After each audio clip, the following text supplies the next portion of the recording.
இந்த புயலுக்கு பின் அமைதி ஆர்ப்பரிப்பு ஆரவாரம்னு நம்மளுடைய கொடிக்கு பின்னாடியும் ஒரு இன்ட்ரெஸ்டிங்கான ஒரு வரலாற்று குறிப்பு ஒன்று இருக்குது. அது என்னென்னு அதை நீங்கள் எல்லாம் ஒரு நாளுக்காக வெயிட் பண்ணிகிட்டு இருக்கீங்கன்னு சொன்னல. அன்னைக்கு நம்மளுடைய கொள்கைகள் என்ன, நம்மளுடைய செயல் திட்டங்கள் என்னன்னு சொல்லும்போது அன்னைக்கு இந்த கொடிக்கான விளக்கத்தையும் நாங்கள் சொல்கிறோம்.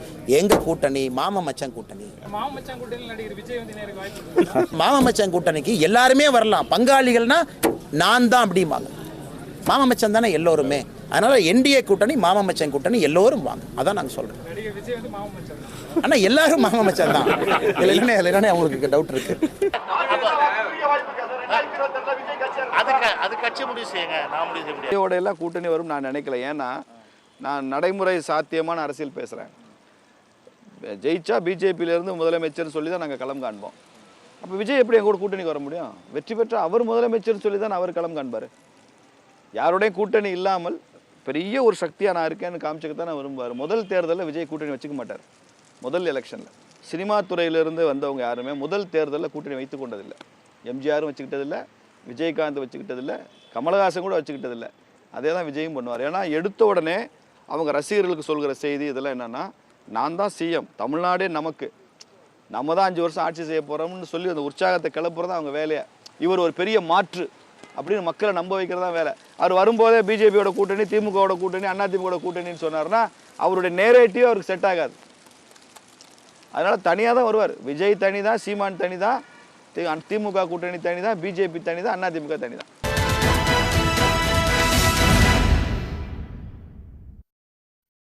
வணக்கம். இது கேள்வி களம். 5 முனை போட்டியை நோக்கி தமிழ்நாடு போகிறதா என்கிற கேள்வி எழுகிறது.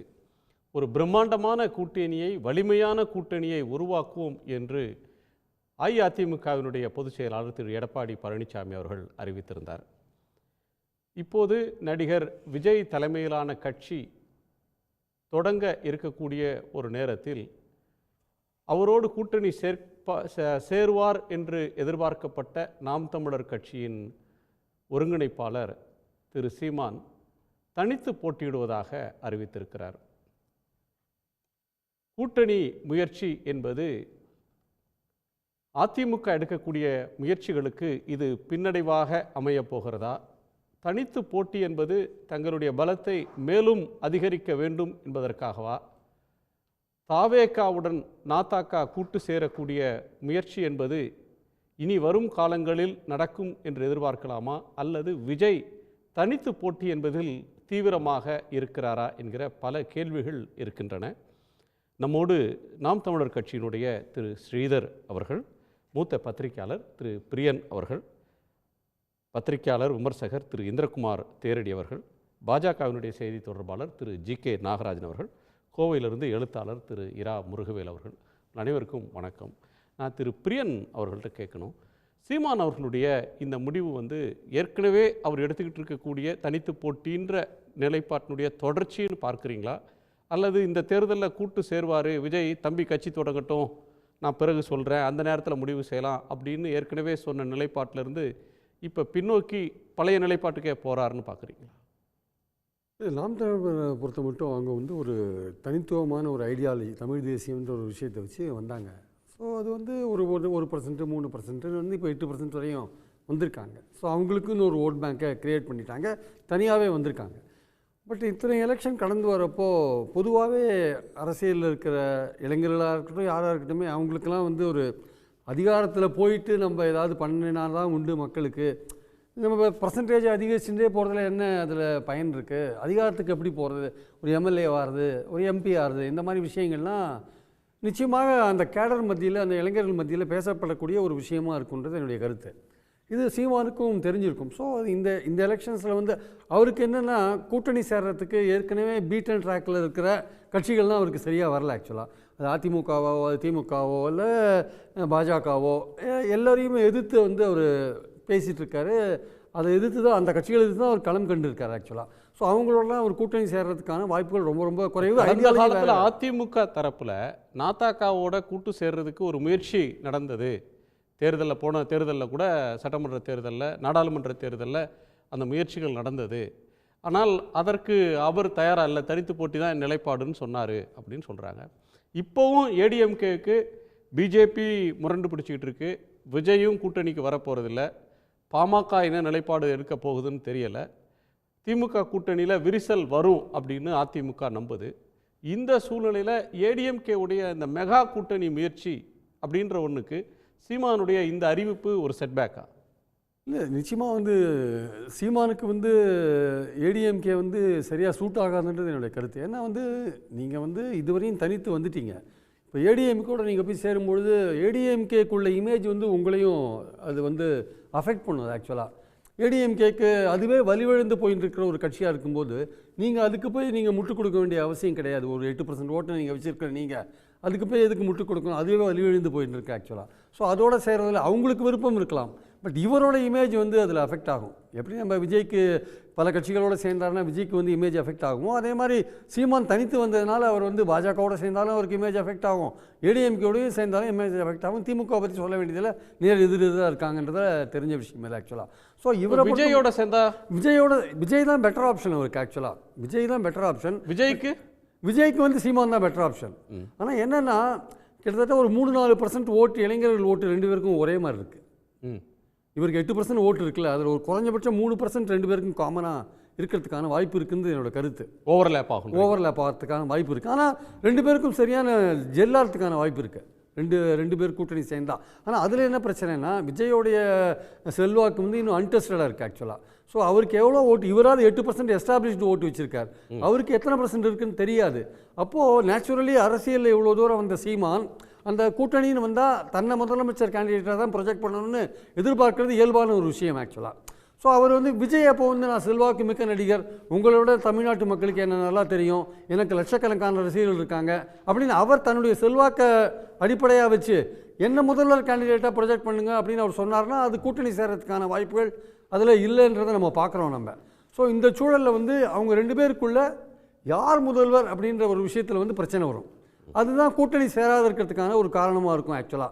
இல்லை அதையும் மீறி சீமான் பரவாயில்ல உங்களையே நான் ப்ரொஜெக்ட் பண்ணுறேன்னு விஜயை சொன்னார்னா, இல்லை விஜய் பரவாயில்ல நீங்கள் அரசியலில் இத்தனை வருஷம் என்னோட சீனியராக இருக்கீங்க, நான் உங்களே சீஃப் மினிஸ்டர் கேண்டிடேட்டாக ப்ரொஜெக்ட் பண்ணணும்னு வந்தார்னா, கடைசி கட்டத்தில் ரெண்டு பேரும் சேர்ந்தாங்கன்னா அது ஒரு நல்ல கூட்டணியாக ஒரு குறைந்தபட்சம் ஒரு 18-19% ஓட்டு வரையும் வாங்கிறதுக்கான வாய்ப்புகள் உண்டாக்குற ஒரு விஷயம். சீமானுடைய தரப்புலேருந்து ஆட்கள் எம்எல்ஏவாக உள்ளே போகிறதுக்கான வாய்ப்புகளும் அதில் இருக்குது, விஜய் தரப்புலேருந்து போகிறதுக்கான வாய்ப்பும் அதில் இருக்குது. ஆனால் இந்த ரெண்டு பேரில் யார் விட்டு கொடுப்பாங்கன்றது நமக்கு தெரியாது. ஏன்னா வந்து விஜயை பொறுத்த மட்டும் வந்து அவர் வந்து தன்னை முதலமைச்சர் கேண்டிடேட்டாக நிறுத்தணும் ப்ரப்போஸ் பண்ணணும்னு தான் எதிர்பார்ப்பார் ஆக்சுவலாக. ஸோ அது சீமான் வந்து அது எந்த அளவுக்கு அது விட்டு கொடுப்பாருன்றது நமக்கு தெரியாது. ஸோ சீமானுக்கு ஒரு பெட்டர் ஆப்ஷன் வந்து பாஜகவும் கிடையாது, அதிமுகவும் கிடையாது, ஒன்லி விஜய் தான். பட் விஜயை பொறுத்த மட்டும் இந்த சிக்கல் நடுவில் இருக்கிறதுனால அது பிரச்சனையாக போயிட்டு இருக்கிறது. ஒரு மெகா ஸ்டார் அவர் இறங்கி வர மாட்டாருன்னு நினைக்கிறீங்க? இல்லை, அவர் இறங்கி வர மாட்டார் அப்படின்றது இப்போ இருக்கிற நிலைமை. ஆனால் எலெக்ஷன்ஸில் வந்து சில சமயம் எதிரெதிர் கொள்கைகள் உள்ளவங்க கூட கூட்டணி சேரதெல்லாம் நம்ம பல தடவை பார்த்துருக்கோம். வெவ்வேறு கொள்கைகள், வெவ்வேறு கருத்து வேறுபாடுகள், நேற்று வரையும் டயர் நெக்கின்னு சொன்னவங்களாம் சேர்ந்தவங்களாம் நம்ம பார்த்துருக்கோம். நம்ம அதனால் வந்து எது எப்படி நடக்கும்னு சொல்ல முடியாது. ஸோ கடைசி கட்டத்தில் நம்ம ஒரு ஃபார்மிடபுளாக ஒரு வலுவான கூட்டணி அமைக்கணும் அப்படின்னு நினச்சி, ஆனால் ஏடிஎம்கே பொறுத்த மட்டும் அவங்க மெகா கூட்டணி அமைக்கிறதுக்கான வாய்ப்புகள் ரொம்ப ரொம்ப குறைவு. ஆனால் சீமானும் விஜயும் சேர்றதுக்கான வாய்ப்புகள் நான் இன்னும் பெட்டராக இருக்கிறது தான் நான் பார்க்குறேன் ஆக்சுவலாக. Cross the bridge when it கம்ஸ்னு ஆங்கிலத்தில் சொல்லுவாங்க. பாலம் வரும்போது தான் தாண்ட முடியும், வராததுக்கு முன்னாடி தாண்டி குதிச்சிட்டு இருக்க முடியாது. அரசியலில் ஒரு நாள் என்பதே பெரிய நேரம் என்று கூட சொல்லப்படுகிறது இருக்குது. அப்போ இது கூட்டணியா இல்லையா, அது போகுமா நடக்குமா நடக்காதா, இவர் வருவார் அவர் வருவார்ன்ற ஏசியங்கள் எதுவும் தேவையற்றது. வழக்கம் போல் நாம் தமிழருடைய நிலைப்பாடு தனித்து நிற்பது. அது தனித்து நிற்பதற்கான ஏற்பாடுகளை எல்லா இடத்துலையும் செஞ்சிட்டோம். ஒரு 60 தொகுதிகளை இனம் கண்டு இன்னும் நிற்கலாம், நீங்கள் இப்பொழுதே போய், ஏன்னா பொருளாதார வலிமை எங்களுக்கு இல்லாததுனால குறைவாக இருக்கிறதுனால இப்பொழுதே போய் மக்களை அடைஞ்சி அந்த வேலைகளை செய்யுங்க அப்படின்ற திட்டத்தை நோக்கி நகர்த்தி விடுறாங்க. இப்போ இதில் என்ன பேசப்படுது அப்படின்னா, விஜய் அவர்கள் வந்து கூட்டணிக்கு மறுத்து விட்டது போலவும் அதன் தொடர்ச்சியாக வந்து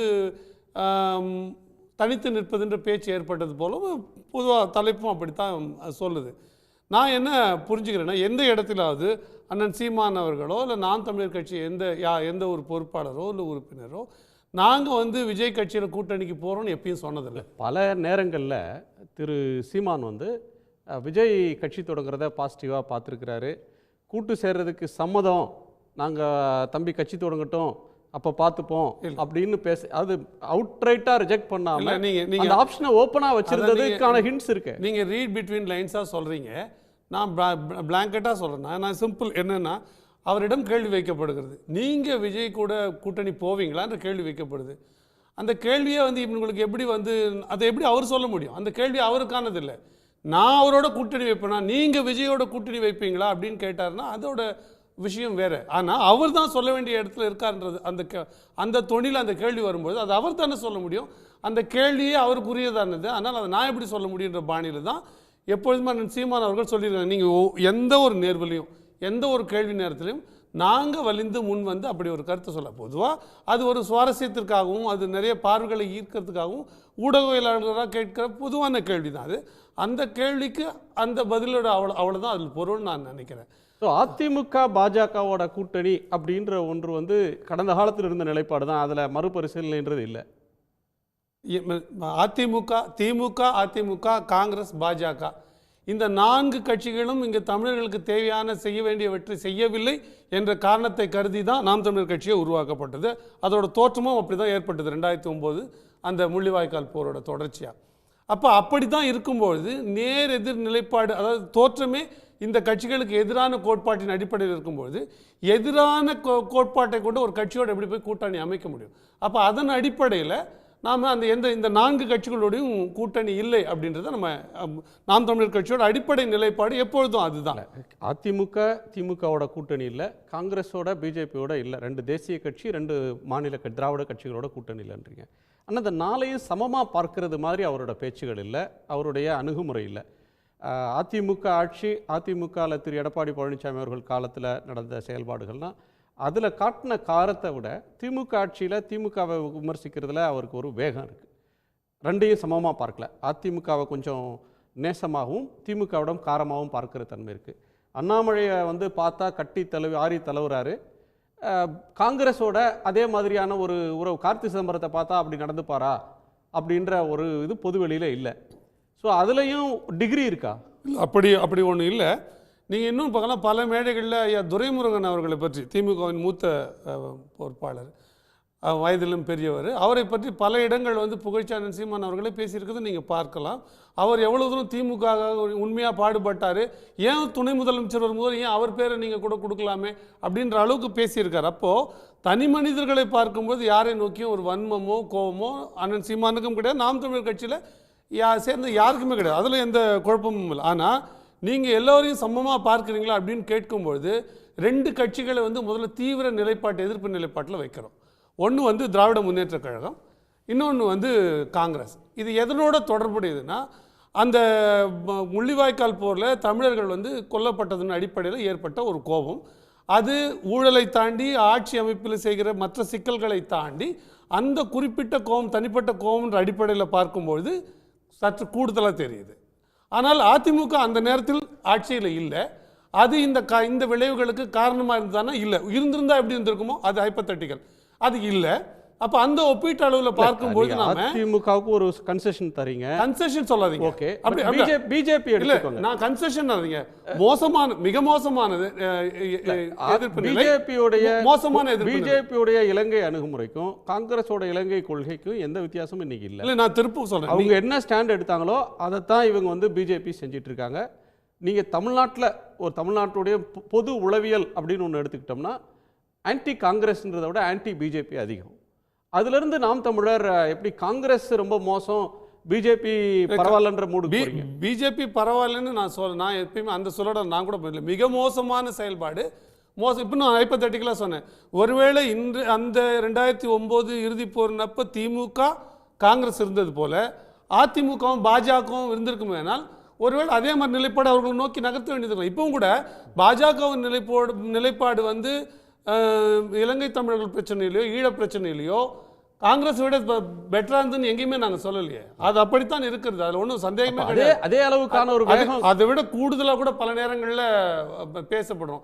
ஒரு தடவை இப்போ விருலிட்டி ஆண்மையை பற்றி பேசும்போது ஐயா மோடி அவர்களை பற்றி விமர்சிச்சது பண்ணி கூட 10 குட்டி போடுது, அது ஆண்மை ஆகாது. ஆண்மைன்றது வேற, விருலிட்டி வேற, அந்த ஆளுமை தன்மைன்றது வேறன்றது கூட இவ்வளவு கடுமையான ஸோ விமர்சனம் இந்த 4 கட்சியோடும் கூட்டணி இல்லைன்றதுல உறுதியா இருக்கீங்க. ஆமா, அந்த 4 கட்சியோடும் அடிப்படையில் 4 கட்சியில் இருக்கிற மனிதர்கள் மேல நமக்கு நேசம் இருக்கு, அன்பா இருக்குன்னா தனிநபர்களா அவர்கள் மேல நமக்கு எப்பயும் மரியாதை, அன்பு, பாசம் எல்லாம் இருக்கு. அது வேறு. இந்த நாட்டில் பிறந்தவங்க, இந்த குடிகள் இருந்தவங்க, பல சந்தர்ப்பங்கள்ல ஒண்ணா வந்தவங்க, நல்லது கெட்டது இருக்காங்க, அதுல நமக்கு சிக்கல் So, விஜய் கோட்பாட்டில் நேர் எதிரானவங்க, அதனால அவர்களை எந்த நாட்டில் ஏற்க முடியாது. விஜய் கூட்டு சேரல, விஜயோட இப்பவே வந்து நீங்க சொல்லும்போது 6 வரும்போது அப்ப கடந்துக்கலாம்னு சொன்னீங்க. ஆனால் தேர்தலுக்கு இன்னும் காலம் இருக்குது. இப்போவே வேட்பாளர் அறிவிக்கிறீங்க, இப்போவே ஸ்டாண்ட் அறிவிச்சிடுறீங்க, 234 தனித்து போட்டி தான் அப்படின்ற ஸ்டாண்ட் அறிவிக்கிறீங்க. முன்பு ஒரு வாய்ப்பு இருந்தது விஜயோட கூட்டு சேர்றதுக்கு, அவர் தயாராக இருந்தார் அப்படின்றது மாதிரியான ஹிண்ட்ஸ் அவரோட பல பேட்டிகளில் இருந்த சூழ்நிலையில் விஜய் கட்சி தரப்புல இருந்து இந்த கூட்டணி முயற்சிக்கு ஆதரவாக அவங்க இல்லையா? பழ கருப்பையா போன்றவர்கள் மற்றவங்க வந்து இந்த கூட்டு சேரக்கூடாதுன்னு விஜய்க்கு அட்வைஸ் பண்ற பல வீடியோக்கள் இல்லை, அது அவர்களுடைய அறிவுரையாக இருக்கலாம். ஒரு அரசியல் கட்சியாக அவர்களுக்கு எந்த ஒரு நிலைப்பாடையும் எடுக்க உரிமை இருக்குது, அதை நம்ம ஒன்றும் சொல்வதற்கு இல்லை. ஆனால் நாம் தமிழர் கட்சி என்னென்னா இந்த நேரத்தில் வேலையை தொடங்கிடணும்னு முடிவு பண்ணோம். தொடங்கிடணும்னு முடிவு பண்ணும்போது யாரோடைய எந்த பேச்சுக்காகவும் எந்த ஆதரவுக்காகவும் கூட நாங்கள் காத்திருக்க வேண்டிய அவசியம் இல்லை. நம்மளோட வேலையை செய்ய தொடங்கிட்டோம். அப்புறம் என்ன முடிவு பண்ணோம்? முதல் கட்ட வேலை என்ன? ஒரு குறிப்பிட்ட 60 தொகுதிகளை தேர்ந்தெடுத்து அதற்கான ஆட்களை கண்டுபிடிச்சு அதற்கான வேட்பாளர்களை நம்ம அவங்ககிட்ட சொல்லி வேலை செய்ய சொல்லணும். இந்த நிலைப்பாடு வந்துச்சு. இந்த நிலைப்பாடு முதல் கட்ட 60 வந்த பிறகு எல்லாத்தையும் நோக்கி நகர வேண்டியதான். அந்த நகர்வு தானே தவிர அதை தாண்டி அதில் ஒரு பெரிய செய்தி இல்லை சார். அதிமுக பிஜேபி காங்கிரஸோட கூட்டணி இல்லை, தாவேகாவோட கூட்டணிக்கு ஓப்பனாக இருக்கா? இன்றைய நிலைப்பாடு இல்லை, உறுதியாக நீங்கள் நாங்கள் முடிவு பண்ணோம். இப்படி சொல்கிறேன் பாருங்கள்.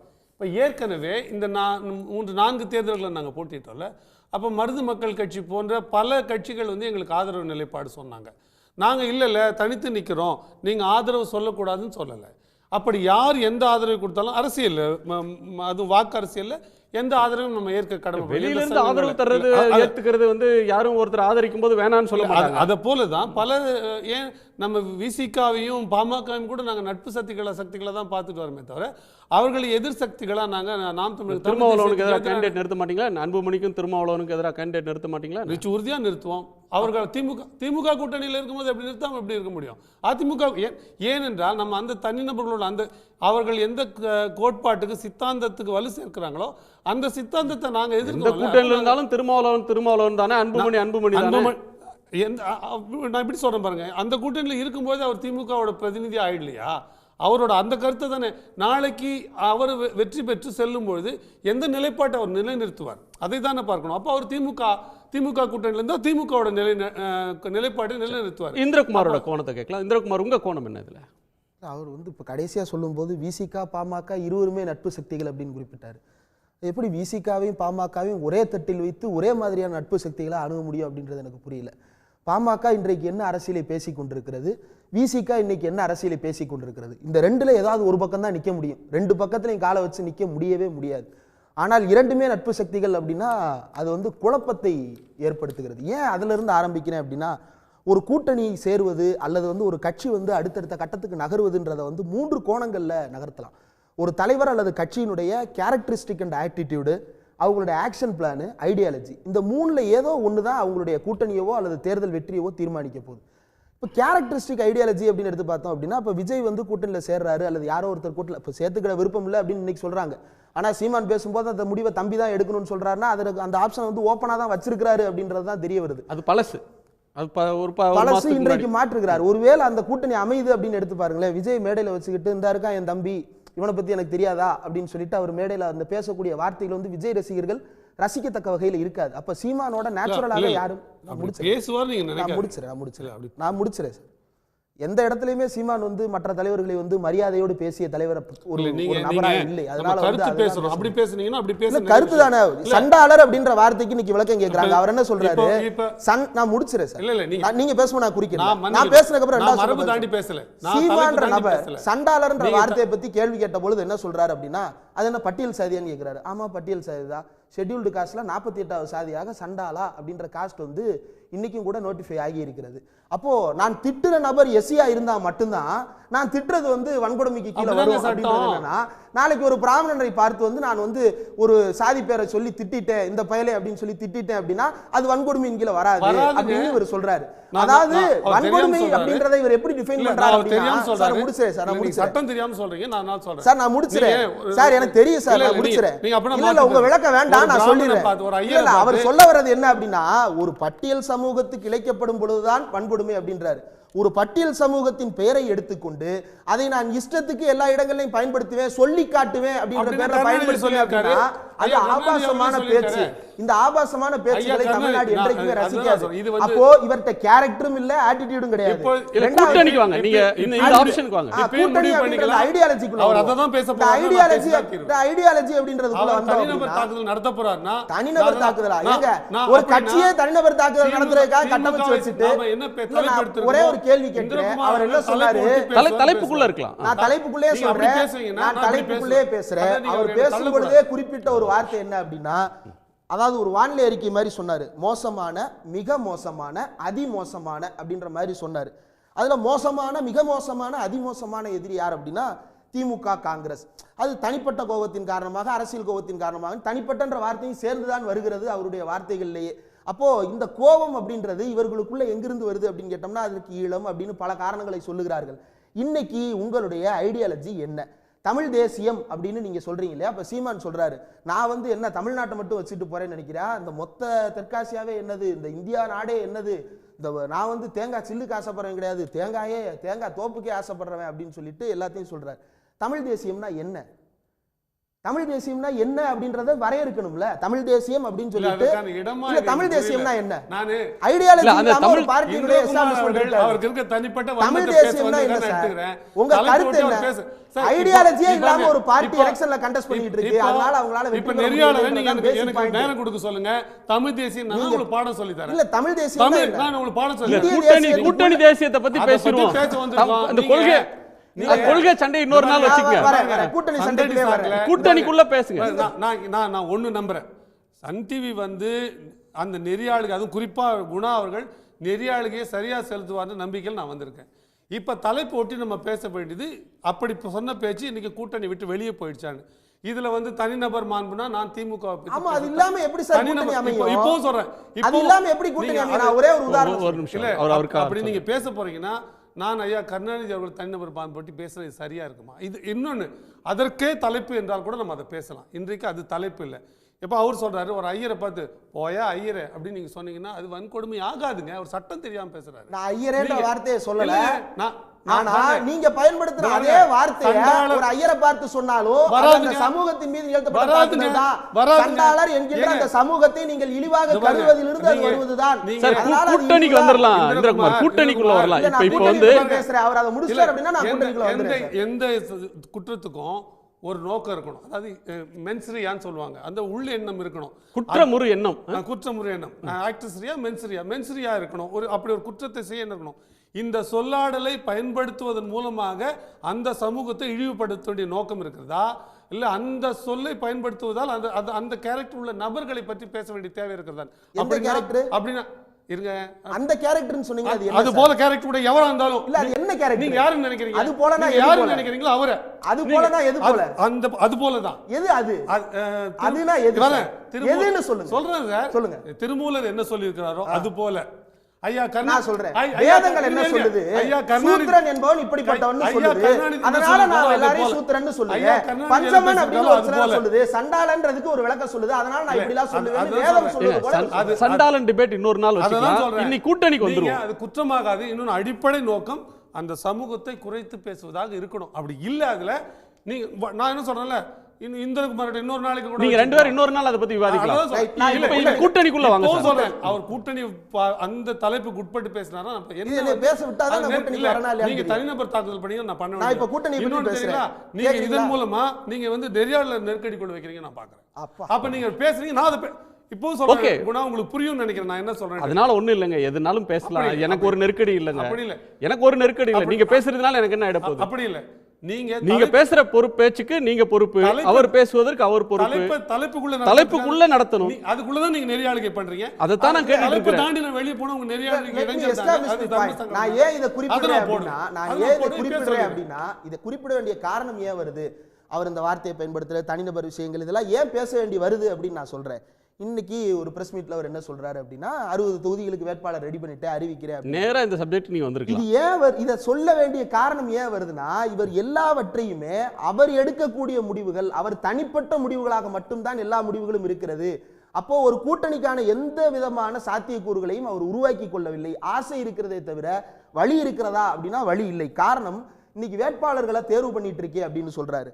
விருப்ப மனுன்னு ஒரு விஷயம் இருக்குது. இந்தியாவில் இருக்கக்கூடிய எல்லா கட்சிகளும் தன்னுடைய கட்சியில யாரெல்லாம் விருப்பப்படுறாங்கன்னு விருப்ப மனு வாங்கி அவரை கூப்பிட்டு நேர்காணல் நடத்தி அதுல தகுதியான வேட்பாளர்கள் யார் அப்படின்றத ஆய்வு செய்து அதற்கு பிறகு வேட்பாளரை அறிவிப்பாங்க. இது ஏன் இந்த ப்ராசஸை எல்லாரும் இன்வோக் பண்றாங்க அப்படின்னா, ஒரு கட்சியில ஆயிரக்கணக்கான தொண்டர்கள் லட்சக்கணக்கான தொண்டர்கள் இருக்கும் பொழுது யாருக்கெல்லாம் விருப்பம் இருக்கிறது இவருக்கு தெரியலாம். யாரோ ஒருத்தருக்கு விருப்பம் இருக்குன்னு இவருக்கு தெரிஞ்சிருக்கலாம். அதுக்காக அவருக்கு சீட்டு கொடுக்கறதுனா அவரை விட கடினமான உழைப்பாளி இன்னொருத்தர் ஓரம் கட்டப்பட்டிருக்கலாம்.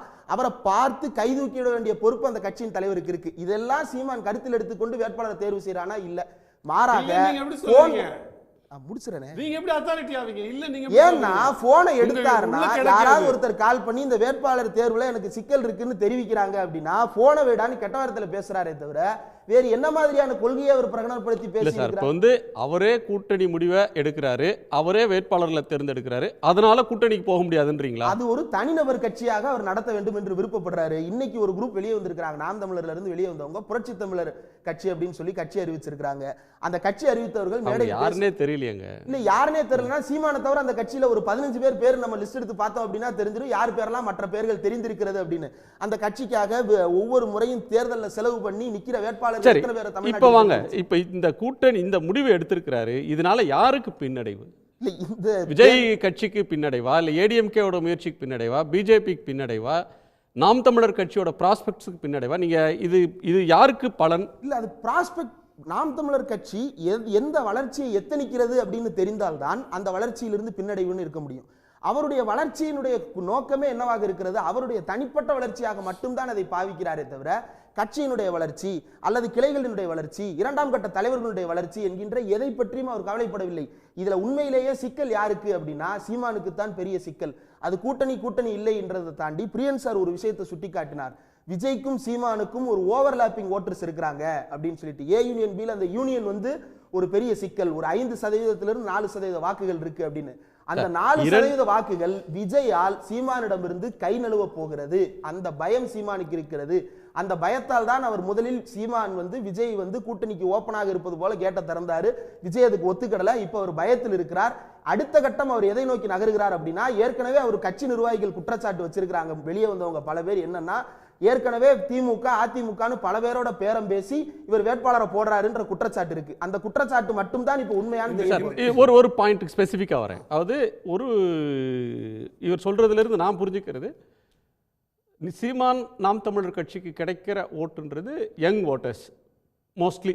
அது முதல் முறை வாக்காளர்கள் 18 25 18 30 அப்படின்ற ஒருத்தங்க. அந்த ஓட்டு தான் விஜய் எய்ம் பண்ற ஓட்டும். அதுதான் ஓவர்லாப்பிங். அது போயிடுன்றதுனால தான் கூட்டணின்னு பேசினாரு. இப்போ அதை மாற்றுவதற்கு காரணம் அதுதான் அப்படின்ற ஒரு கோணத்தை சொல்றாரு சார். இப்போவும் கூட விஜய் அவர்கள் கொடியை வெளியிட்டார், கொடியேற்றினார் முதல் முறையாக.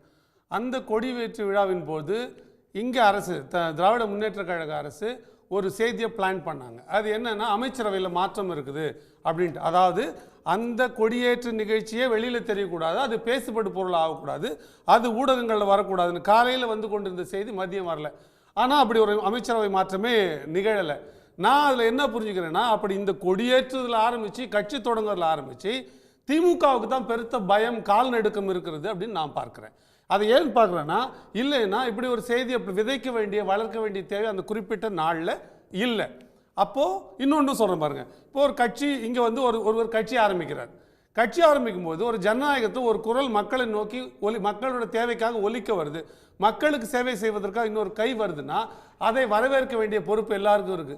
ஆனால் அப்படி திமுக வரவேற்றதா இருந்தால் வரவேற்கவே இல்லை.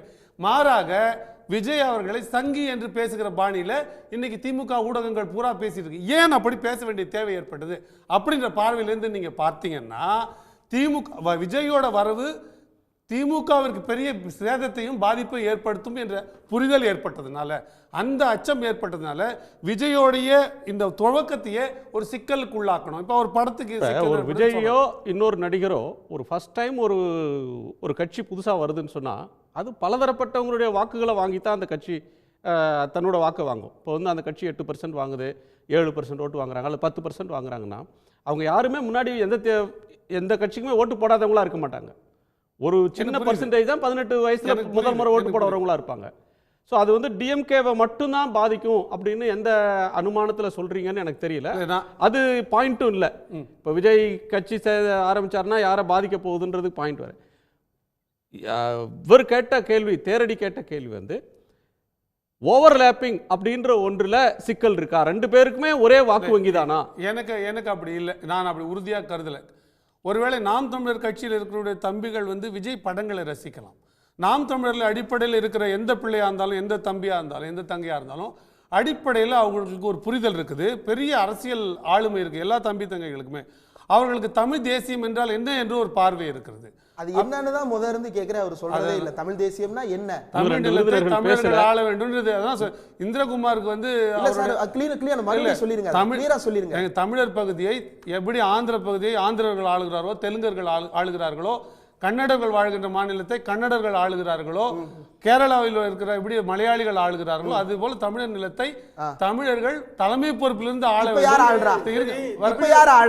தமிழருக்கு என்ன பாராமீட்டர் நீங்க யார் ஃபிக்ஸ் பண்றது? இல்ல ஒரு அதை விடுங்க, அது கூட இல்ல. நான் ஒரு ஸ்டேட் இந்திரகுமார் ஒரு கேள்வி இல்ல ஒரு கேள்வி நீங்க யார் ஃபிக்ஸ் பண்றீங்க? இல்ல ஒரு செகண்ட் இல்ல தமிழர் தலைமை இல்ல ஒரு செகண்ட் எனக்கு சந்தேகம் வரல, எனக்கு சந்தேகம் வரல. தமிழர் யாரு ஃபிக்ஸ் பண்றது? இல்ல நீங்க ஃபிக்ஸ் பண்ணுங்க, சொல்லுங்க. நீங்க யாரு? நீங்க யார் ஃபிக்ஸ் பண்ண? நீங்க யாரு? நீங்க யாரு? நீங்க என்கிட்ட ஓட்டு கேக்குறீங்க? இல்ல சார், ஒரு பாயிண்ட், ஒரு சிம்பிள், ஒரே கேள்வி சொல்லுங்க சார். ஒரே நீங்க யார் ஃபிக்ஸ் திருப்பரியன் ஒரு அளவுகோல் புரியுது சார். இப்ப நீங்க கட்சி ஆரம்பிச்ச பிறகு நீங்க சொல்றது தமிழர் நிலப்பரப்பை தமிழர் உயர் தலைமை பதவியிலிருந்து ஆளணும்னு. அப்ப எடப்பாடி பழனிசாமி ஆளும்போது கட்சியை கழிச்சிட்டு போயிட்டீங்களா? அவர் தமிழ் தேசியம் அடைஞ்சிட்டோம்ல. அப்ப இல்ல தமிழர் தலைமையில் ஆட்சி பன்னீர்செல்வம் ஆண்ட போது தமிழர் பச்சை தமிழர் தலைமையில் ஆட்சி நடந்தது. அப்போ தமிழ் தேசியத்துக்கான தேவையில்லை, தமிழன் தான் ஆட்சிக்கு வந்துட்டான், தமிழ் ஆட்சியில உயர் பதவியில் உட்கார்ந்து முதலமைச்சர் கோட்பாடை விட்டுட்டு போயிருக்கலாம். திராவிட கோட்பாடை கொண்டு வைத்துக் கொண்டு தமிழர் நலனுக்கு முழு வேலை செய்யலன்றது முதல்ல சொன்னது அது இல்லையே சார். தமிழர் ஒரு கட்சி முதல்ல நீங்க அப்படி சொல்லலையே. முதல்ல நீங்க சொல்லும் போது அப்படி சொல்லலையே. தமிழர் நிலப்பரப்பை தமிழர் தலைமை பதவியில வாங்க. ஒரு வரியில பதில் கொண்டு என்ன நீங்க என்ன தேர்வு நடத்துறீங்களா? ஒரு வரியில ஒரு வார்த்தையில பதில் சொல்லுங்கன்ட்டு நீங்க சொன்ன அவரு இந்த தலைப்போட்டி பேசணுன்றதுக்காக இந்திரகுமாருக்கு நான் அந்த பதிலை சொல்லாமலே நான் வேறு வேலைக்கு போனேன், வேறு பதிலுக்கு போனேன் நான். அப்புறம் அவர் அதில் ஒரு கேள்வி கேட்டார், ஏன் உங்களுக்கு என்ன தமிழ் தேசியம்னா என்னன்னு கேட்டார். அந்த கேள்விக்கு பதில் சொன்னா ஐயா குறுக்க பிரியன் ஐயா பாயிறாரு. அப்போ நான் என்ன சொல்லணும்னா, இது அதற்கான தலைப்புன்னா அதுக்கான நேரத்தை நான் செலவு பண்ண தயாராக இருக்கிறேன். அதை நீங்க எப்படி முடிவு பண்ணுவீங்க? நீங்க எப்படி முடிவு பண்ணக்கூடாது? நீங்க எப்படி சொல்லுவீங்க? இந்த நாட்டில் சார் எடப்பாடி பழனிசாமி அப்படின்ற தமிழர் தலைமை பதவியிலிருந்து ஆட்சி செஞ்சப்ப தமிழ் தேசியத்தை அடைஞ்சாச்சு. இந்த திராவிட கோட்பாடுகளை கொண்டிருக்கிற கட்சியின் தலைமை பொறுப்புல இருந்து அவர் வேலை செஞ்சதுனால, அதாவது அப்ப எடப்பாடியோ பன்னீர்செல்வமோ அல்லது நாளைக்கு பிஜேபியில இருந்து அண்ணாமலை முதலமைச்சர் ஆனாலோ அல்லது விஜய் முதலமைச்சர் ஆனாலோ இது ஏத்துக்க மாட்டீங்க. சீமான் முதலமைச்சர் ஆனாதான் தமிழ் தேசியம் அடைஞ்சதா சொல்லுவாங்க. தமிழ் தேசியத்தை நோக்கி நகர எந்த கட்சியும் நம்ம ஏற்கிறோங்க. தமிழர் ஆட்சி செய்வதை தாண்டி அப்ப வேற ஏதோ வச்சிருக்கீங்களே, இதை செய்யணும்னு வச்சிருக்கீங்களே, எதை செய்யணும்? தமிழர் ஆட்சிக்கு வந்து எதை செஞ்சா அவர் தமிழ் தேசியம்? தமிழர் நலன் சார்ந்து நிறைய வேலை இருக்கு. என்ன செய்யணும்? இப்ப நான் சொன்னேன், மற்ற விருந்தினர்கள் 2 பேர் பேசவே இல்லை. இல்ல அது அடுத்த சுற்றுல பேசிக்கலாம். அடுத்த சுற்றுல பேசிக்கலாம். அந்த பக்கம் போய் காங்கிரஸ்க்கு ஓட்டு கேட்டுட்டு இந்த பக்கம் தண்ணி தராதப்ப வாய மூடிட்டு இருக்கிறதுல இவங்க காவிரியே வேணாம்னு சொல்லுவாங்க. தமிழர் கம்மா கட்டினா போதும்னு உங்க தலைவரே சொல்லி இருக்கிறாரு. காவிரியே வேண்டாம். நீங்க காவிரி 50 ஆண்டு காலத்துக்கு கொண்டாந்து சேர்த்துட்டீங்களே, காவிரியை கொண்டாந்து சரி கொண்டு வர நீங்க ஒரு வழி சொல்லுங்க. கிடையாது. திரு நாகராஜ், நான் சொன்னா நீங்க கேட்க போறீங்க. திரு ஜி.கே. நாகராஜோட இருந்தா சொல்லுங்க. இருக்கு, 100 வழி இருக்கு. திரு ஜி.கே. நாகராஜ், உங்க கோணம் என்ன சார்? இந்த டெவலப்மெண்ட்டை நீங்க எப்படி பார்க்கறீங்க? பிஜேபி அமைக்கிற கூட்டணியில நாம் தமிழர் இடம்பெறும் அப்படின்னு நீங்க எதிர்பார்க்கிறீங்களா? இல்லை, நாம் தமிழர் வந்து ஒரு ஆர்வமாக இருந்தார் ஆரம்ப காலத்தில், பேசிய பேச்சுக்கள் அப்படி இருந்தது. ஆனால் இதில் ஒரு நல்ல செய்தி என்னன்னு கேட்டிங்கன்னா, ஒரு வலிமையான கொள்கையுடைய பாஜக பாரதிய ஜனதா கட்சிக்கு ஒரு இல்லை சார், அவர் யாரெல்லாம் நான் யாரோட சேரணுங்கிறத ஒரு ஆர்வத்தில் காமிச்சாரு. இன்றைக்கு அவருடைய அறிவிப்பு அப்படிங்கிறது அவர் சேரலைங்கிற மாதிரியான ஒரு விஷயத்தை வெளியே கொண்டு வந்திருக்கு. அதற்கு முன்னாடி நான் சொல்கிற விஷயம், இன்றைக்கு ஒரு வலுவான கொள்கையுடைய சித்தாந்தமுடைய ஒரு கட்சிக்கு ஒரு நல்ல வாய்ப்பை அது ஏற்படுத்தி கொடுத்துருக்கிறது. எப்படி சொல்கிறேன்னா, திமுகவின் கொள்கை என்ன? இப்போலாம் நிறைய கொள்கையை பற்றி பேசுனீங்க. நான் கேட்குற திமுகவின் கொள்கை என்ன? பொருந்தா கல்யாணத்தில் தோன்றியது திமுக, அப்படித்தான். அதிமுகவின் கொள்கை என்ன? அதிமுக கணக்கு கேட்டார், கணக்கு கொடுக்கல, எம்ஜிஆர் வெளியே வந்து கட்சி ஆரம்பித்தார். காங்கிரஸின் கொள்கை என்ன? தாஜா அரசியல். அன்றைக்கு இருந்த காங்கிரஸ் இன்று இருந்த காங்கிரஸ் முழுமையாக மாறிவிட்டது. தமிழக வெற்றி கழகத்தின் கொள்கை என்ன? இன்னைக்கு வரைக்கும் தெரியாது. கொடி அறிவிச்சிருக்காரு, சொல்றேன்னு சொல்லியிருக்காரு. சீமான் அவர்கள் சொல்றாங்க தமிழ் தேசியம். அது ஏறக்குறைய திராவிடல் மாடல் மாதிரி தான். திராவிடம்னா யாருக்கு இன்னும் தெரியாது, இன்னும் புரியாது, இன்னும் சொல்லலை. அதனால திராவிட மாடல் மாதிரி தான் தமிழ் தேசியமும். அல்ல, ஒரு விஷயம் கவனிக்கணும் மிஸ்டர் குணா, தமிழக வெற்றி கழகத்தினுடைய வருகை திமுகவினுடைய வாக்கு வங்கியை கடுமையாக பாதிக்கும். என்ன காரணம்னா, இவங்க உருவாக்கிய திமுக உருவாக்கிய அதே திராவிட மாடல் பிரிவினைவாதம் தான். குறிப்பாக சிறுபான்மையை சேர்ந்தவராக இருக்கின்ற காரணத்தால் நிச்சயமாக அவர்கள் உருவாக்கிய பிரிவினைவாதம் அதை நோக்கி ஈர்க்குங்கிற வகையில் நிச்சயமாக திமுகவின் வாக்குகளை பெரிய அளவில் பாதிக்கும் என்றால் அது தமிழக வெற்றி கழகமாக இருக்கும். சார், ஆட்சியில் இன்னொன்று தமிழ்நாட்டு இப்ப சமீபத்தில் பாத்தீங்கன்னா வந்து பிரிவினைவாதம் எப்படி சொல்றீங்க? அவங்க என்ன தமிழ்நாடு தனி தமிழ்நாடா கேட்டாங்க? பிரிவினைவாதம் எங்க இருந்து வருது? ஒரு நீங்க ஒரு அடைந்தால் திராவிட நாடு இல்லையா சுடுகாடு நாடு சுடுகாடுன்னு சொன்னவங்க குணா, அடைந்தால் திராவிட நாடு இல்லையா சுடுகாடுன்னு சொன்னாங்க. ஒண்ணு போர் வந்த போதே கைவிட்டாங்க. நீங்க தான் பிரிவினை பேசுறீங்க. இப்போ இப்ப கவர்னர் வேண்டாங்கறாங்க. இல்ல இப்ப கவர்னர் வேணாம்னா பிரிவினைவாதமா? 20க்கும் மேற்பட்ட சட்டங்களை ஏற்றுக்கொள்ளவில்லை. புதிய கொள்கை நல்ல சட்டம் இல்ல, ஒரு சட்டம் நல்லது இல்ல வேணாம்னு சொன்னதாலேயே, அல்லது ஒரு ஆளுநருடைய பதவியை ஒழிச்சிரணும்ன்றதுனாலயே அது பிரிவினைவாதம் ஆகுமா? பிரிவினைவாதம்னா என்ன சார்? காலிஸ்தான் கேக்குறாங்க, அது பிரிவினைவாதம். அரசியலமைப்பு சட்டத்தோடு ஒத்து போகவில்லை என்றால் அது பிரிவினைவாதம் தானே? அரசியலமைப்பு சட்டத்தோடு யார் ஒத்து போகல? எந்த அரசியலமைப்பு சட்டத்திலும் ஒத்து போகல? அது பிரிவினைவாதம் தான். இல்லங்க, அரசியலமைப்பு சட்டங்களை ஏத்துக்கலீங்க மிஸ்டர் சார். அரசியலமைப்பு சட்டத்தை காமராஜர் போராடி இருக்கார் சார். முதல் அரசியல் சட்டத்தை ஏத்துக்கிறதுக்கு காமராஜர் போராடி இருக்காரு. உச்சநீதிமன்ற தீர்ப்பை ஏத்துக்கல. நீங்க ஏத்துக்கிட்டீங்க. உச்சநீதிமன்ற தீர்ப்பை ஏத்துக்கலையே. தமிழ்நாடு கவர்னர் என்ன கருத்து போடணும்னு சொல்லி நீட் தேர்வை ஏத்துக்கல சார். இந்த இன்றைய தலைப்பு ஓட்டி வாங்க. நான் தொலைதொடர்பு வரையான பேச விட்டா சௌரியமா இருக்கும். இன்றைய தலைப்பு ஓட்டி வந்து இப்படி ஏற்றுக்கொள்ளாதவர்கள் எப்படி பிரிவினைவாதம் சொல்லிடுறேன்? எப்படி சார் இது பிரிவினைவாத லட்சம் குட்டினா நான் திருப்பி பேசிட்டே இருப்பேன். பிரிவினைவாதம் எப்படி சார் ஒரு கட்சியை பார்த்து சொல்ல முடியும்? தேர்தல் ஆணையத்துல பதிவு செய்து விட்ட ஒரு கட்சி இந்திய அரசியல் சட்டத்தை ஏற்றுக்கிறேன், இந்திய ஒருமைப்பாட்டை ஏற்றுக்கிறேன்னு சொன்னாதான் ஒரு கட்சி எலெக்ஷன்ல நிக்க முடியும், பதிவு செய்ய முடியும். அவங்களுக்கு ஒரு சிம்பலே கொடுப்பாங்க. இந்தியால பதிவு செய்யப்பட்ட எந்த கட்சியும் பிரிவினைவாதம் பேசுற கட்சியா இருக்க முடியாது. பிரிவினைவாதம் பேசுற கட்சினா நீங்க தடை செய்ய வேண்டியதுதானே? ஒன்றிய அரசுக்கு முதுகெலும்பு இருக்குல்ல.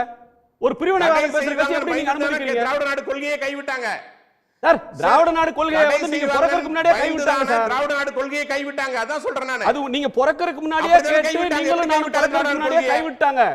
சட்டம் பாயும் என்ற காரணத்தால தான் கைவிட்டாங்க மிஸ்டர் குணா.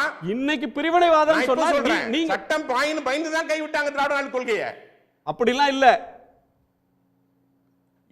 ஐநா வார் வந்தது இந்தியா வீடு இருந்தாதான் ஓடு மாத்த முடியும்னா அண்ணா சாதிவாரி கணக்கு எடுக்க மாட்டேங்கிறாங்க. எந்த விஷயத்திலே மத்திய அரசோட ஒத்துழைப்பு செல்வதில்லை, ஒத்து செல்வதில்லை. சட்டம் பாயும் என்ற பயம் இல்லாமல் கோயில் கருவறைக்குள்ள ஆசிபாவை வன்கொடுமை செய்ய வேண்டும். அதுதான் அவர் சொல்ல வர்றது. பிரிவினைவாதம் பேசுகின்ற கட்சியோடு எதற்கு சார் முதுகெலும்புள்ள ஒரு நாட்டினுடைய உள்துறை அமைச்சர் மேடையை பகிர்ந்துக்கிறாரு? அவரை முதல்ல டிஸ்மிஸ் பண்ணுங்க கேபினெட்ல இருந்து. பிரிவினைவாதம் பேசுற சரி, கட்சியோட இந்த- உள்துறை அமைச்சர் மேல வந்து திரு நாகராஜ், இன்றைய தலைப்புக்கு வந்துருங்க நாகராஜ். நான் பேசி முடிச்சேன். நேரம் குறைவா இருக்கு. இன்றைய தலைப்புக்கு வாங்க ப்ளீஸ். ஜனநாயகத்துக்கு மதிப்பு கொடுக்கணும், ஜனநாயகத்துக்கு மக்கள் வாக்களித்திருக்கிறார்கள், மதிப்பு கொடுக்கணும். அதனாலதான் மேடையை பகிர்ந்துக்கிறோம், உங்களோட பகிர்ந்துக்கிறோம். ஆனாலும் கூட நான் சப்ஜெக்ட் உள்ள போயிடல, வெளியே போன நிறைய பேசிட்டு இருக்கணும், நான் உள்ள வந்துடுறேன். இப்போ இன்றைய நிலைமையில நீங்க திராவிட முன்னேற்ற கழகம் கடந்த தேர்தலில் பின்னடைவை சந்தித்திருக்கிறது, அதிமுக பின்னடைவை சந்தித்திருக்கிறது, பாஜக ஏறக்குறைய கூட்டணியாக 18%, தனித்து 8.6% பெற்றிருக்கிறது. ஏறக்குறைய இவங்களும் சீமான் அவர்களும் ஓட்டுகளை திமுகவும் பின்னடைவை சந்திச்சிருக்கு, அதிமுகவும் பின்னடைவை சந்திச்சிருக்கா. தமிழ்நாட்டுல 39லயும் பிஜேபி ஜெயிச்ச மாதிரில சொல்றீங்க. ஜெயிச்ச கட்சி ஒரு கூட்டணி அப்படியே ஜெயிச்சிருக்கு 40-40. 10% 10 குணா வாக்கு சதவீதத்தில் சொல்றேன், 21 கம்பேர் பண்ணி சொல்றேன். 24ல 10.77% அதிமுக வாக்கு குறைந்திருக்கிறது. அதே போல 12% திமுக வாக்கு குறைந்திருக்கிறது. நான் சர்வே எடுத்து தான் சொல்றேன். அதே போல விஜயுடைய தமிழக வெற்றி கழகத்தினுடைய வரவு என்பது நிச்சயமாக ஒரு வகையில திமுகவுக்கு மிகப்பெரிய பின்னடைவு. சீமான் அவர் நண்பர் அழகா சொன்னாரு, ஓவர்லாப்பிங் வருகை என்பது நிச்சயமாக சீமானுக்கு பின்னடைவு பலத்தை கொடுக்கும். ஏன் அப்படின்னா ஏற்கனவே நாளா சிதறுகின்ற திமுகவுக்கு எதிரான வாக்குகள் இந்த முறை எந்த பிரிவினைவாதம் விஜய் வருவதை திமுக ஆபியஸாக வரவேற்கும். எந்த மதவாதத்தை திமுக பின்பற்றியதோ அதே மதவாதம் பாதிப்பாக அமையும். அதான் சொல்றேன், திரும்ப சொல்றேன் நான். நிச்சயமாக 10 வாக்குகள்ல 5 வாக்குகள், அதாவது 10% ஓட்டுகளை வாங்கினார் என்றால் விஜய், அதில் 5% வாக்குகள் நிச்சயமாக அந்த வாக்குகள் திமுக வாக்குகளாக இருக்கும். நிச்சயமாக அதிமுக வாக்குகளை சேதாரம் ஏற்படுத்த முடியாது. அதே போல வாக்குகளுக்கு சேதாரம் கிடையாது, சேதாரம் ஏற்படுத்தாது. சேதாரம் இல்லை, பாஜகவுக்கும் சேதாரம் இல்லை. நான் உறுதியா சொல்றேன், இதோட என்னோட கருத்தை நான் முன்வைக்கிறேன். நிச்சயமாக சேதாரம் இல்லை. ஏன்னா ஒரு நடிகர் என்பதால் அவர் கமல்ஹாசன் வாக்குகளை பெறுவார், சீமான் வாக்குகளை பெறுவார். தமிழ் தேசியம் இவரும் பேசுறாரு, அதனால் அவரும் சீமான் வாக்குகளை பெறுவார். இன்னொரு முக்கியமான விஷயம் கேட்டீங்கன்னா, இப்பொழுது மத்திய அரசு முதல்வர் சொல்லுகிறார், ஆனால் ஒன்றியம் என்கின்ற வார்த்தையை விஜய் அவர்கள் சொல்லுகின்ற காரணத்தால் நிச்சயமாக அவரும் திமுகவுடைய சாயலை பின்பற்ற காரணத்தால் நிச்சயமாக திமுகவிற்கு பலத்த பாதிப்பாக இருக்கும். இன்னொரு சொன்னாரு நம்முடைய தேரடி அவர்கள் சொன்னாங்க, பாமகவும் விசிகவும் ஒன்று சேர முடியுமா? ஒன்றாத்தான் இருந்தாங்க. ஒரு காலத்துல மேடையில திருமாவளவனுக்கு மருத்துவம் பார்த்த ஒரு டாக்டர், அந்த அன்போடு இருந்தவங்க தான். ஆனா அதை பிரிவினை நீங்க கேட்டீங்க, என்ன பிரிவினை கேட்டாங்கல்ல, அந்த பிரிவினை உண்டாக்கியது திராவிட முன்னேற்ற கழகம் தான். இது காலங்காலமாக தமிழக எந்த அடிப்படையில பேசுறீங்க நாகராஜ்? குறைஞ்சபட்சம் திருத்தந்தி படிச்சா கூட பேச மாட்டீங்க. ரெண்டு பேரும் ஒரே கூட்டணியில வச்சிருந்தவர் கலைஞர். இன்னைக்கு திருமாவளவனும் டாக்டர் ராமதாசும் ஒரே கூட்டணியில் இடம்பெற்றது, திமுக தலைமையிலான கூட்டணியில. அந்த கூட்டணி தோற்று போனதுன்றது வேற. திமுக பாமக விசிக ஓட்டு போடல, விசிக ஓட்டு பாமக வரல, அந்த கூட்டணியே மொத்தமா தோத்தது. ஆனால் ரெண்டு பேரும் ஒரே கூட்டணியிலிருந்து தேர்தலை சந்திச்சது திமுக தலைமையிலான கூட்டணியில தான். அதற்கு பிறகு அவங்க ஒன்று சேரல. நன்றி. திரு முருகவேல் இருந்தாங்க. அதுக்கப்புறம் தருமபுரி கலவரம் எப்படி உருவாச்சு, தருமபுரி கலவரம் எப்படி உண்டாச்சுன்னு பாருங்க. தருமபுரி கலவரத்துக்கு ஜாதியவாதிகள் காரணம். கலவரம் துவங்கியது அன்னைக்கு இளவரசன் மரணத்துல அப்படித்தான் ஆரம்பிச்சது மிஸ்டர் குணா. அந்த பிரிவினைவாதத்தை திமுக என்ன சார் சம்பந்தம்? அதுக்கு விசிக என்ன சம்பந்தம்? அதாங்க போற போக்குல என்ன வேணா பேசுறதுன்னு பேசுறதா?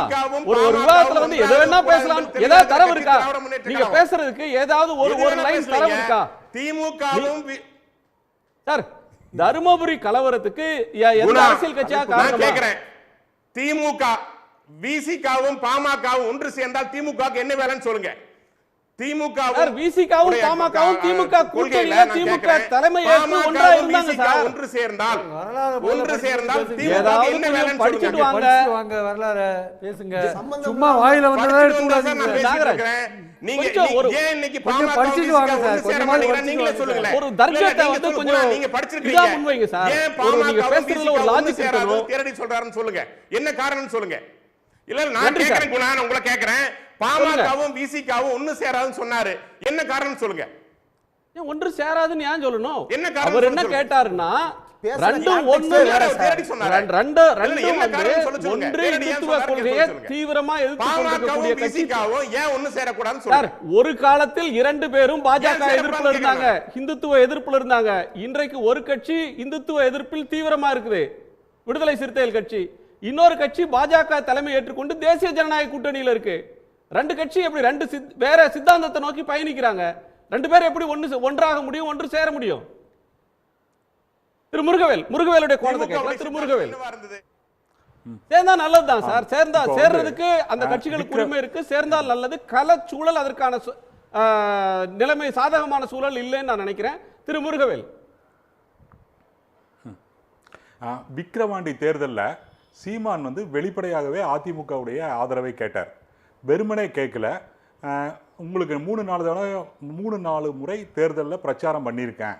நம்மளுடைய பொது எதிரி திமுக, அதனால என்னைய வந்து நீங்கள் ஆதரிங்க, அதிமுகவுக்கு நான் பண்ணின சேவைகளை நீங்கள் மனசில் வச்சுக்குங்க அப்படின்னு சொல்லி தான் வந்து சீமான் வந்து அதிமுக ஆதரவை வந்து கேட்டார். ஸோ இதுக்கு முன்னாடி வந்து அதிமுக கிட்ட சீமான் ஒரு மென்மை போக்கோட இருந்ததும், இப்போ இங்கே பேசுகிற அந்த நண்பர் வந்து திமுகவோட அதிமுகவை கொஞ்சம் ஒரு ஒரு ஒரு ஒரு சாதகமான இடத்துல வச்சு பார்க்குறோம் அப்படின்னு சொல்லி சொன்னதும் எல்லாத்தையும் ஒன்றா சேர்த்து பார்க்கும்போது நாம் தமிழர் கட்சி அதிமுக கிட்ட ஒரு மென்மை போக்கூட இருக்குது.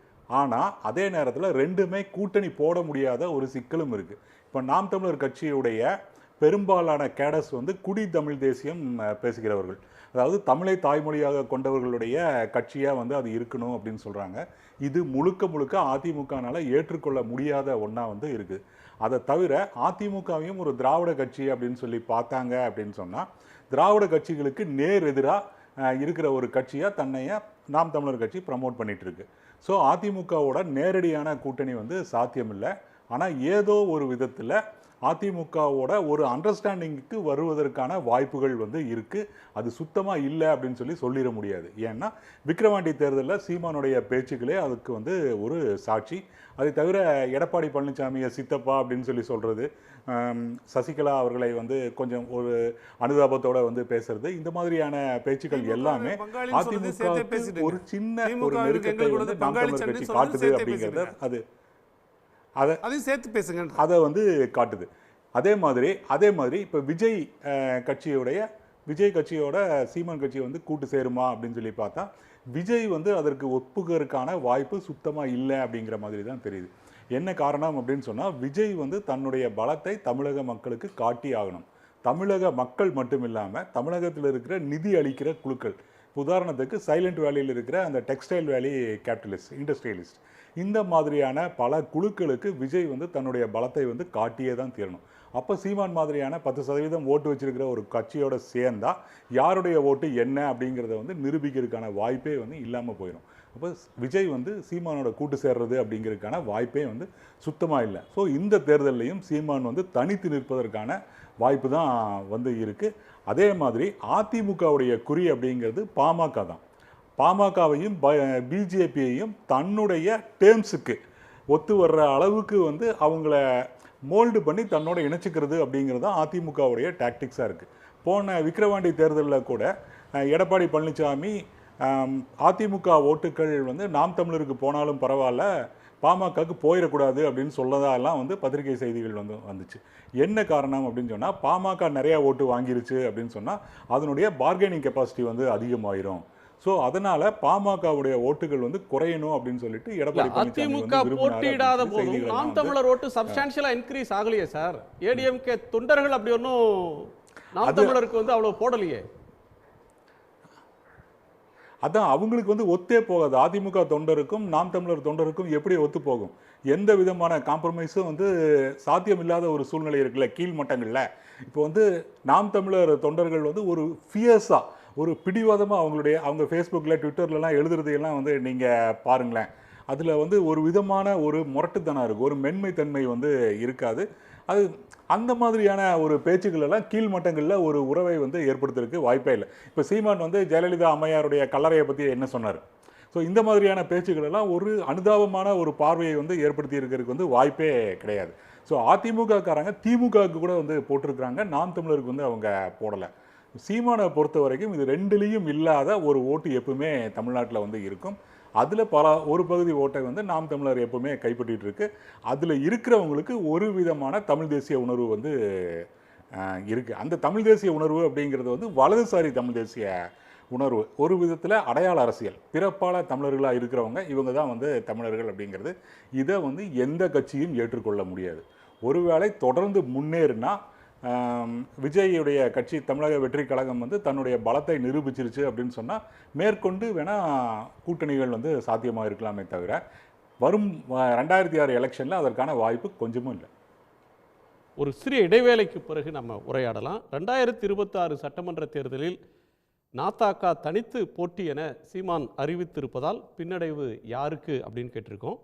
ஒரு சிறிய இடைவேளைக்கு பிறகு அந்த முடிவுகளை பார்க்கலாம். ஒரு சிறிய இடைவேளைக்கு பிறகு கேள்விக்களம் தொடரும்.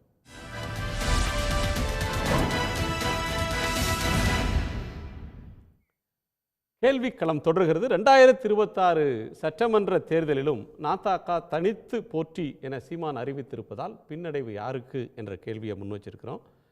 நேயர்கள் என்ன சொல்லியிருக்கிறாங்கன்னா, தாவேகாவுக்கு பின்னடைவு என்று 18% பேரும், அதிமுகவுக்கு பின்னடைவு என 10% பேரும், பாஜகவுக்கு இது பின்னடைவு என்று 4% பேரும், யாருக்கும் இல்லை என 68% பேரும் கருத்து தெரிவிச்சிருக்கிறாங்க. அந்த நேயர்களுக்கு நன்றி. நிறைவு பார்வை திருப்பிரியன்.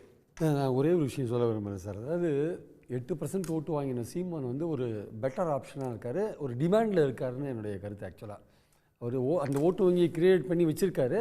அதை பிடிக்கிறதுக்கு பாஜகவும் ட்ரை பண்ணுறாங்க, ஏடிஎம்கேவும் ட்ரை பண்ணுறாங்க. விஜய் வந்து தனக்கு ஒரு இம்பார்ட்டன்ஸ் கொடுத்தா வரத்துக்கு ரெடியாக இருக்கார். பாஜக வந்து சீமான சீஃப் மினிஸ்டர் லெவலில் கொண்டு போகிறதுக்கு கூட ரெடியாக இருக்காங்க. பாஜக அந்த அளவுக்குலாம் பேசி கிட்டத்தட்ட ஒரு மாதிரி செட் பண்ணி வச்சுருக்காங்க. ஆனால் சீமான் வந்து வேண்டான்னு சொல்லிட்டு இருக்காரு. ஆக்சுவலாக சித்தாந்த முரண் இல்லையா? சித்தாந்த முரண்லாம் தாண்டி தான் இது ஒர்க் அவுட் ஆகுது ஆக்சுவலாக. ஸோ அவர் பாஜகவோட கடைசி கட்டத்தில் சேர்கிறதுக்கான ஒரு வாய்ப்பு நம்ம ரூல் அவுட் பண்ண முடியாது ஆக்சுவலாக.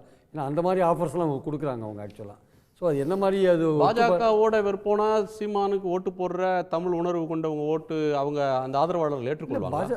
திமுகவை டிஃபீட் பண்ணணும், ஒரு பலமான கூட்டணி அமைக்கணுன்ற அந்த பாஜகவுடைய அந்த எண்ணம் இருக்குல்ல, அதை செயல்படுத்துறதுக்கு நம்ம யார் கூட வேணால் சேரலான்னு ஒரு முடிவை எடுத்துட்டாங்க வச்சுக்கோங்களேன். பாஜக, அதிமுக, சீமான் இவங்க 3 பேருமே ஒன்று சேரத்துக்கான வாய்ப்புகள் கூட நம்ம ரூல் அவுட் பண்ண முடியாது.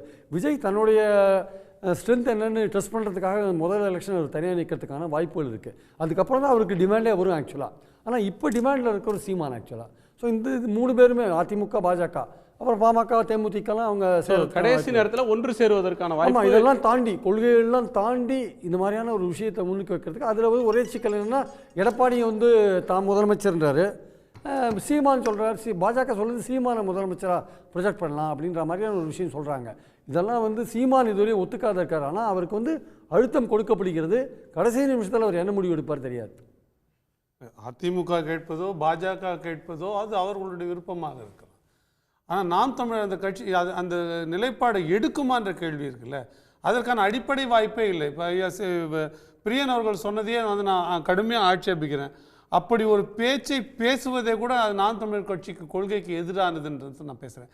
அப்படி பாஜகவோடு அவர் தொடர்பு படுத்தி பார்க்கிறார்னா அதற்குள்ளே வேறு ஒரு நோக்கம் இருக்கிறதோ, அது அப்படி ஒரு வாய்ப்பு இருக்குது.